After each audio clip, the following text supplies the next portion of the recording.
Iceberg Model Revisited. Beware what's under the water. The iceberg model is a construct frequently used within the systems community, attempting to foster a realization that there's far more to things than just the events that we experience. The events that happen are actually, at that point in time, really the evolution of some underlying pattern of behavior that has evolved over time to get things to a point where it appears as an event and gets our attention. And the patterns of behavior just don't come from anywhere. They're actually the result of some underlying structure that's responsible for that pattern of behavior. And the structure itself is evolved from or dependent upon the mental models of those individuals responsible for developing that structure, that set of relationships responsible for the patterns of behavior causing the event. And the idea is that you can react to the events, or you can respond to the patterns of behavior, or you can reflect on and address the structure, though unless you actually find a way to evolve the mental models that are responsible for the system structure, things are not going to change over an extended period of time. Think about it as though if you go in the jungle and you create a clearing and you go away and you come back 6 months later, you probably won't be able to find the clearing because the construct of the jungle itself hasn't been changed. You've changed the structure a bit, but the whole intent of the jungle is still the jungle, so that it reverts back to the way it was, so that if you deal with the events or the patterns of behavior, or you simply attempt to address the structure, in time, things will go back to the way they were because of the underlying mental models of those involved that were responsible for that structure.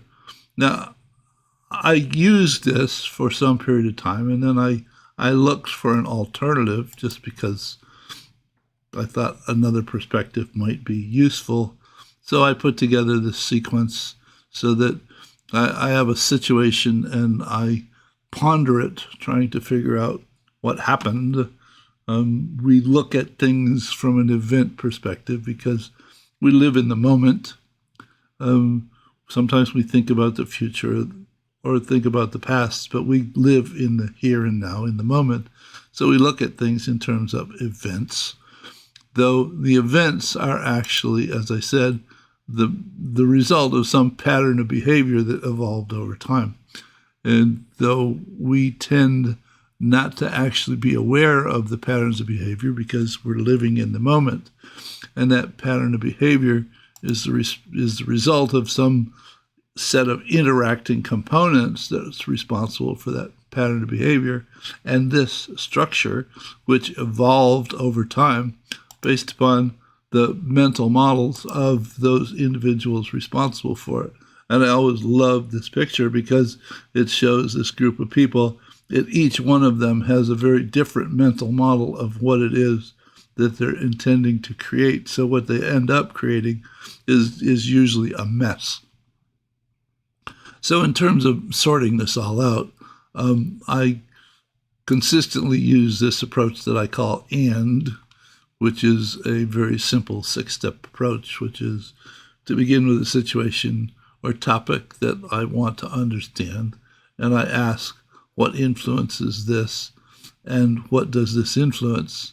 And I continue to ask items 2 and 3 repeatedly for all new elements until I run out of questions and answers, and then I explain it to someone else, asking them to help me better understand that set of relationships. And then I try not to be an idiot and argue with them about what it is that they help me understand. And it's probably appropriate here to give a shout out to the Habits of a System Thinker from the Waters group in terms of the habit cards, which are 14 cues in terms of different ways to look at things to ensure that you have considered things from different perspectives, so that it has big picture and change over time and change perspectives. And when you click and flip the card, it actually provides you with a perspective and a set of questions that you might ask to help you better think about the relationships that are likely to be interacting to be responsible for the situation. And when I talk about the relationships and their implications, there are relationships in the structure, and there are relationships in the mental models that people have that are responsible for the development of that structure. So take the links to all of these items in this presentation are in the musing, and if you're getting to hear from the video itself, there's a link in the notes section of the video to take you to the musing, so you can find all of the links. So I hope you found this of some interest, and I'll see you in another musing in a not too distant future. Bye.